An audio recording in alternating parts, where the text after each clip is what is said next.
네, 6.3 대선 이후 부동산 시장은 어디로 향할까요? 후보들이 내놓은 부동산 관련 공약은 부동산 시장에 어떤 영향을 미칠까요? 내 집을 마련하려는 실수요자나 투자자 모두 촉각을 곤두세우고 있는데요. 이광수 아리리서치 광순의 복덕방 대표 모시고 부동산 공약과 시장 전망 들어보겠습니다. 어서 오십시오. 안녕하세요. 3주밖에 안 남았는데요. 이 공약 저희가 토론했습니다만 부동산 시장 이거 어떻게 바뀔지 지금 관심이 많습니다. 최근 토지거래 허가제가 확대 지정된 이후에 약간 집값에 뭐 좀 변화가 있는 듯도 한데 거래는 많이 줄었다는데 네, 어떻습니까? 일단 서울의 아파트 시장의 가장 큰 변화는 거래량이 빠르게 감소하고 있습니다. 거래량. 그래서 3월에 말씀하신 것처럼 토제가 해제된 다음에 거래량이 거의 1만 건 정도 거래됐었거든요. 예. 그러다가 4월에는 5천 건 정도로 감소할 가능성이 커 보이고요. 그러면 거래량이 거의 반토막 나는 거죠. 그런데 이런 거래량 감소 추세는 조금 더 계속 이어질 가능성이 높다는 그런 판단입니다. 네, 가격은 어떻습니까? 거래량이 줄어들면서 가격의 상승폭도 둔화되고 있어요. 그런데 그 이유를 저희가 살펴볼 필요가 있는데 네. 가격이 오르는 이유는 네. 수요가 줄어드는데도 가격이 오르는 이유는 공급도 그만큼 줄기 때문이거든요. 공급도 준다. 그렇죠. 그러니까 가격이 오르는 거죠. 예. 근데 이 공급이 뭐냐면 예. 매도 물량이죠. 매도. 그래서 지금 상황은 시장은 예. 살려는 사람들은 줄고 있고 예. 또 반면에 팔려는 사람도 더 많이 줄면서 가격 상승률은 둔화되지만 가격은 아직까지는 오르고 있다. 이렇게 판단할 수 있습니다. 그러니까 좀 시장이 좀 어디로 흘러갈지를 조금 궁금해하면서 약간 뭐 관망하면서 조금 더 기다려보겠다. 팔려는 사람도 그래서 매물을 조금 걷어들인다. 뭐 이렇게 봐야 됩니까? 맞습니다. 그러니까 쉽게 말해서 동상이몽인 거죠. 살려는 사람들은 좀 더 기다리기 시작했고 예. 반면에 팔려는 사람들도 더 오를 거야. 이 가격은 안 팔고 싶어 하면서 이제는 더 관망하는 그런 상황이라고 저희가 판단할 수 있습니다. 네, 그런 시장이 이제 과연 어떻게 바뀔지 물론 부동산 정책으로 시장이 그렇게 확 바뀔지 안 말지 모르겠습니다만 그래도 저희가 이제 정부가 과연 어떤 정부가 나올지는 모르겠는데요. 지금 현재 이재명 민주당 후보, 김문수 국민의힘 후보의 공약이 보니까 김문수 후보의 부동산 관련 공약은 좀 많이 있는 편이고요. 이재명 후보는 그렇게 많지는 않더라고요. 네. 그런데 김문수 후보는 민간 공급 확대를 조금 강조를 했고 네. 또 이재명 후보는 공공임대주택 확대를 조금 강조를 했던데 네. 어떻게 평가를 해보셨어요? 일단 두 후보의 공통점은 있습니다. 네. 뭐냐면 공급을 확대시켜서 결국 시장을 안정화시키겠다. 공급 그리고 확대로? 집을 필요한 분들한테 집을 아파트를 공급해주겠다. 사실 이런 공통점이 있는데요. 네. 그 방법에 이제 미세한 차이가 있는 거죠. 뭐냐면 예를 들어서 이재명 후보는 공공주택을 많이 공급시켜서 그런 공급 확대에 공공주택이 있는 반면에 예. 김문수 후보는 민간 쪽의 규제를 완화해줘서 민간 쪽에서 공급을 하도록 그렇게 시장을 움직이겠다 이런 거죠. 예. 근데 두 후보의 부동산 정책은 제가 볼 때 이제는 말씀드린 것처럼 공급에 초점을 맞춰져 있는데 공급에. 공급은 단기간 내에 어떤 이루어질 수 없는 부분이 있잖아요. 그렇죠. 집을 뭐 성냥갑처럼 누가 말대로 바로 지을 수 있는 게 아니니까. 그렇습니다. 예전처럼 뭐 빵 비율은 뭔가 빵이죠. 있었는데 네. 그것처럼 사실은 금방 만들 수 있는 부분이 아니기 때문에 그러니까 이런 공약을 보면은 저는 그걸 여야를 막론하고 그리고 김문수 후보나 이재명 후보 두 분 다 두 뭐 캠프 다 부동산 정책에 대해서 조금 조심스러운 게 아닌가? 조심스럽다. 그렇죠. 뭔가 이렇게 특별한 정책이라든지 예. 시장을 바꿀 수 있는 만한 정책을 내기에는 쉽게 말해서 욕을 먹을까 봐 예. 어떤 정책을 조심스러운 내면. 측면이 있지 않을까 그런 판단을 좀 하고 있습니다. 그러려면 뭐 부동산 정책의 이제 목적을 조금 분명히 해야 될 텐데 각 후보들이 자기들이 생각하는 부동산 정책의 목적이 뭘까? 시장을 안정시키는 거냐 아니면 뭐냐 이거에 따라 다를 것 같아요. 부동산 시장의 목적이 어디에 있어야 돼요? 그러니까 일반적으로 정치권에서 얘기하는 부동산 시장의 목적은 네. 집이 필요한 사람들한테 공급을 해주겠다. 사실 이게 정책의 일관적인 목표거든요. 예. 근데 시장 측면에서 볼 때 이게 굉장히 어려운 목표예요. 공급해주겠다는 거. 네, 근데 이 공급이라는 게 뭐냐면 주택을 마음껏 막 질 수도 없는 문제고요. 예. 단기간에 걸쳐서 쉽게 말해서 땅이 없지 않습니까? 그렇죠. 그리고 또 하나 뭐냐면 그러려면 가격이 오를 수밖에 없습니다. 예를 들어서 주요한 지역에 공급을 하려면 하려면. 비싼 땅을 사거나 예. 아니면 재건축을 해서 공급을 해야 되는데 그러면은 그 아파트의 단위당 가격이 굉장히 비싸잖아요. 예. 근데 지금 시장에서 필요로 하는 주택 공급은 예를 들어서 말하고 있는 뭐 청년이라든가 아니면 무주택자분들이라든가 신혼부부라든가 그분들이 원하는 아파트는 그냥 아파트가 아니고 내가 살 수 있는 아파트잖아요. 네. 그런 살 수 있는 아파트를 공급하기에는 굉장히 어려운 지금 시장의 조건이지 않느냐라고 예. 보는 겁니다. 그러네요. 그래서 공급. 공약이라든가 어쨌든 이런 정책의 목표가 쉽게 달성되기에는 좀 어렵지 않을까? 예. 두 후보가 공약을 공급 확대를 내걸었지만 네. 성격은 조금 다르지만 공급이 바로 되는 게 아니다. 네. 세금에 관련된 걸 보니까 김문수 후보는 종합부동산세 개편이라고 했고 양도소득세 중과를 폐지한다고 했고 비수도권 주택에 대한 취득세를 면제한다는 약속을 했는데 이재명 후보는 이 부동산 세금에 관해서는 일단 선관위 등록된 공약만을 보면 아주 구체적인 건 나오질 않던데 맞습니다. 혹시 어떻게 보셨습니까? 이재명 후보 뭐 세금 손대지 않는 게 좋다 이런 말은 했더라고요 얼마 전에. 뭐 언론에서 보면 세금으로 집값 잡지 않겠다. 뭐 이렇게 이제 말하는 걸로 저희가 전달을 받고 있는데요. 네. 어쨌든 지금 세금에 대해서 좀 민감한 부분이 있고 그래서 공약을 통해서 뭐 세금을 건드리진 않겠다는 반면에 말씀하신 것처럼 김문수 후보는 그동안 계속 이루어졌던 어떤 부동산 관련 세제를 대폭 완화하고 아니면 폐지하겠다 이런 공약이지 않습니까? 그렇죠. 근데 저희가 여기 가서 또 의문점을 가져야 될 게 뭐냐면 세금은 세제에 변화하기 위해서는 또 국회의 동의가 필요하잖아요.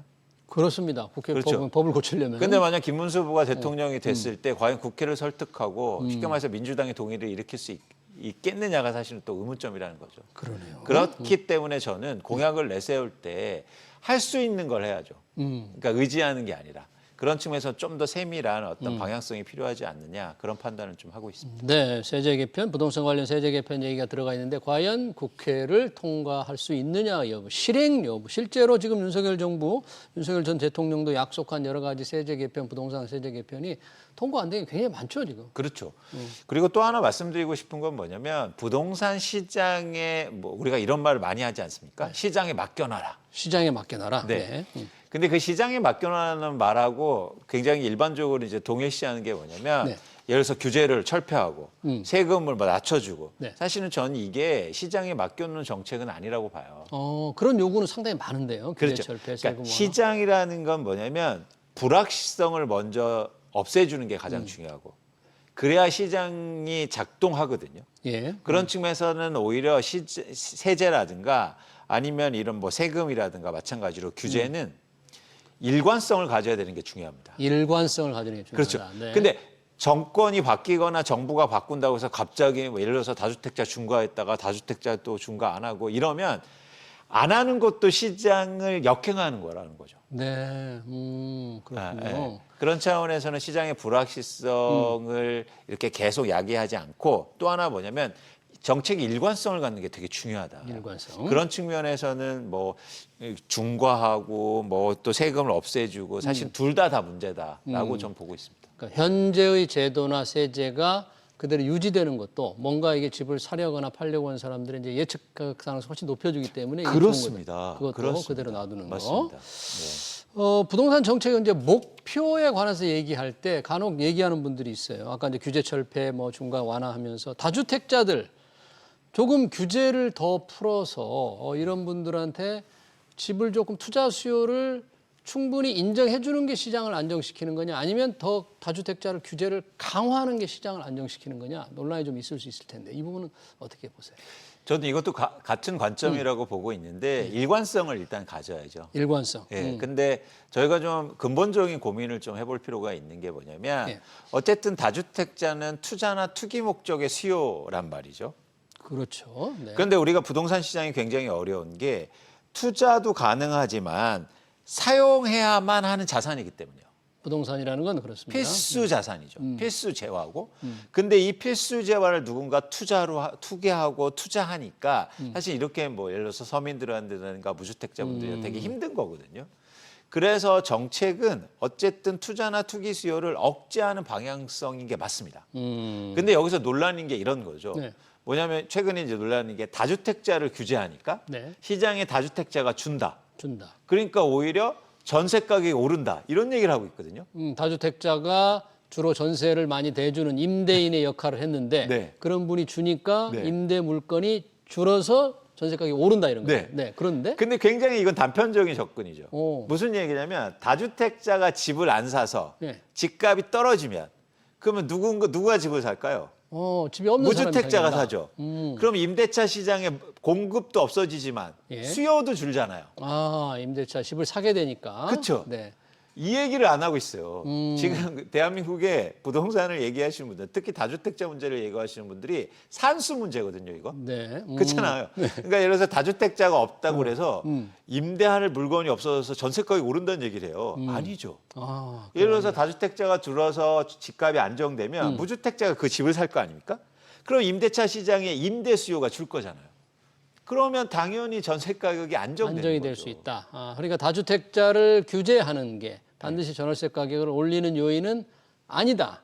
그런 거죠? 절대 아닙니다. 절대 또 하나 아니다. 말씀드리고 싶은 건 뭐냐면 다주택자를 규제하니까 똘똘한 채 투자로 몰린다는 거예요. 몰린다. 그런 얘기 많이 합니다. 그렇습니다. 실제 뭐 강남 집값 오르는 거 다 그런 그럼 현상. 반대로 얘기해 볼게요. 그럼 다주택자를 풀어줍니다. 네.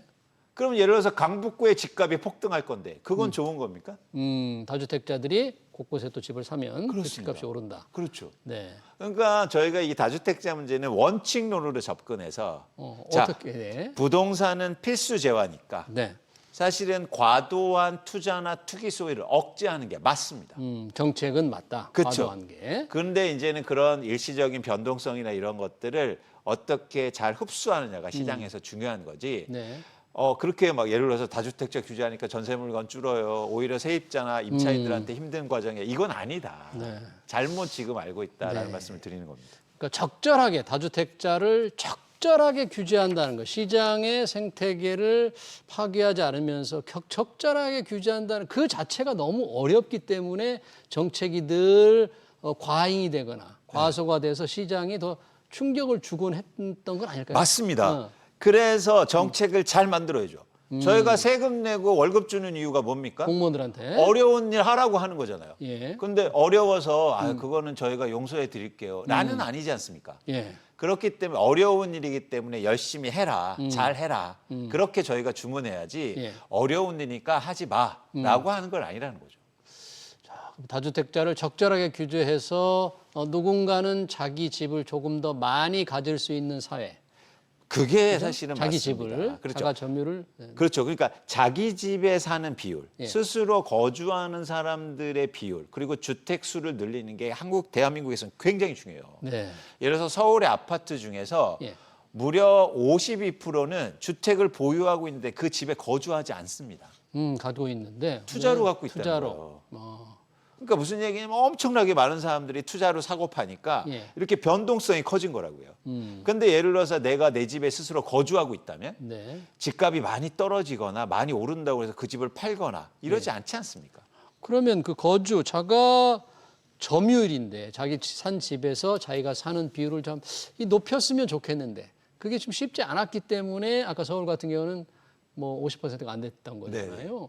그런 방법이 세금이라든지 뭐 이런 거 외에는 또 없잖아요. 그러니까 그동안 저는 그 방법이 잘못됐다고 보는 거예요. 그거를 자가점유율을 올리기 위해서 어떤 방법을 썼냐면 예. 다주택자를 세금으로 규제했습니다. 규제했다. 예. 근데 이렇게 되니까 어떻게 했냐면 과도한 규제를 하니까 쉽게 말해서 나그네 옷 벗기기가 된 거예요. 나그네 옷을 햇볕을 비춰서 벗겨야 되는데 바람을 막 분 거죠. 예. 그러니까 더 여민 거거든요. 그래서 오히려 시장의 부장이 커졌다. 저는 사실은 경제정책의 핵심은 네. 규제를 통해서 사람들을 움직이는 게 아니라 예. 인센티브를 통해서 움직여야 된다고 보고 있습니다. 예. 그래서 미는 게 아니라 끌어야죠. 음. 그래서 쉽게 말해서 내 집에 사는 사람들 그리고 그런 거주자들의 인센티브를 올리면 내 집에 사는 사람들. 그렇죠. 네. 자연스럽게 사람들은 내가 거주하는 집을 사고 그리고 유통이 일어날 겁니다. 자연스럽게 그쪽으로 사람들이 가는 거죠. 예. 그러면 내 집에 오랫동안 사는 사람들이 많아질 거예요. 그럼 네. 시장이 안정되는 거죠. 우리나라가 지금 평균적으로 서울 아파트가 한 집에 거주하는 연수가 6년 정도 되거든요. 평균. 예. 근데 미국은 12년이 넘습니다. 아, 그래요? 그만큼 굉장히 이사가 빠르다는 거예요. 네, 참 이게 쉽지 않은 정책에 우리가 그 비싼 세금을 내고 공무원들의 월급 주는 이 어려운 일을 하라는 거다 그런 얘기인데요. 관련해서 지금 자가, 월세, 전월세 관련된 이제 임대차법도 논란이 계속됐잖아요. 임대차 입법 이것 때문에 전월세 가격이 오른다는 얘기도 있었고요. 임대인의 재산권을 침해한다는 지적도 있었는데 이 부분은 혹시 어떤 변화의 가능성이라든지 필요성은 좀 있습니까? 그러니까 이 임대차 3법, 특히 임대차 입법 있지 네. 않습니까? 예를 들어서 전월세 상한제라든가 아니면 전월세 가격 상한제라든가 4년 계약을 하게 되지 않았습니까? 2020년도에 도입됐는데 네. 근데 계속 논란이 되는 게 임대차 보호법 때문에 오히려 전세 가격이 오르고 있다. 저는 이거는 맞지 않는 얘기입니다. 아, 이거는 예. 예를 들어서 왜냐하면 2022년도 말부터 2023년에 전세 가격이 하락했거든요. 예. 근데 그때는 임대차 보호법이 없었습니까? 없었느냐? 그러니까 임대차 보호법 때문에 전세 가격이 오르는 건 아니다. 이거는 상관관계가 일부 있을 뿐이지 인과관계가 있는 건 아니거든요. 예. 그렇기 때문에 사실은 저는 임대차 보호법은 필요합니다. 왜냐하면 필요하다? 우리나라에서 지금 임차인을 보호해주는 그런 법안이 그런 제도가 많지 않아요. 예. 그렇기 때문에 굉장히 임차인들이 사실은 불안해하거든요. 그래서 당연히 이런 법들은 유지가 돼야 되고 임차인 보호를 위해서. 그렇죠. 네. 그리고 그래야 시장이 안정될 수 있다고 보고 있습니다. 그리고 또 강조하고 싶은 건 뭐냐면 임대차 보호법 때문에 전세 가격이 오른 건 절대 아니다. 전체 아니다. 네. 네. 마지막으로 우리가 이 자리에서 부동산 얘기할 때마다 늘 얘기했던 부동산 양극화입니다. 수도권과 지방, 특히 이제 지방에 미분양이 심각한데 정부도 뭐 LH를 통해서 악성 미분양을 사주겠다고는 합니다만 큰 진전은 없어 보이는데 이 부분은 도대체 어떻게 뭐 해결을 해야 됩니까? 지금 현재의 상태로 그냥 방치를 해야 됩니까? 어떻게 됩니까? 그러니까 일단 직접적으로 지방의 미분양 아파트 이런 문제들이 심각해지고 있는데 이건 저는 마찬가지로 시장에 그냥 맡겨놓으면 해결될 수 있다. 맡겨놓으면 해결될 수 있다. 네. 네. 무슨 얘기냐면 물건이 안 팔렸습니다. 예. 그러면 어떻게 되냐면 가격을 내리면 팔리거든요. 근데 지금 가격을 내리지 않기 때문에 안 팔리는 거예요. 근데 이 가격을 내리기도 전에 네. 정부가 그걸 사주겠다는 겁니다. 그러면 가격을 더 안 내릴 거 아닙니까? 네. 버티죠. 그래서 아주 독특한 측면이 있어요. 예. 예를 들어서 지금 정부에서 어떤 얘기를 하냐면 자 부동산 시장에 맡겨놓겠다 얘기합니다. 예. 그런데 서울이나 수도권은 그러면 규제를 철폐해서 맡겨놓는다고 하고 지방은 그러면 안 팔리면 다 사주겠다는 거예요. 그러면 어디는 참여하고 시장에 참여하고 어디는 안 하겠다는 거거든요. 예. 전 그냥 시장에 다 놔두면 된다. 지금의 여러 가지 집이 안 팔려서 많은 건설회사들이 좀 어려움을 겪고 있지만 조금 더 가격이 떨어질 때까지 조금 더 맡겨놓을 필요가 있다. 그렇죠. 정부가 그러면 사실은. 자연스럽게 시장이 또 회복되고 변화가 일어날 것으로 저는 생각합니다. 네, 알겠습니다. 네, 6.3 대선을 앞둔 부동산 공약과 시장 전망 잘 들었습니다. 지금까지 이광수 RA 리서치 대표였습니다. 대표님 고맙습니다.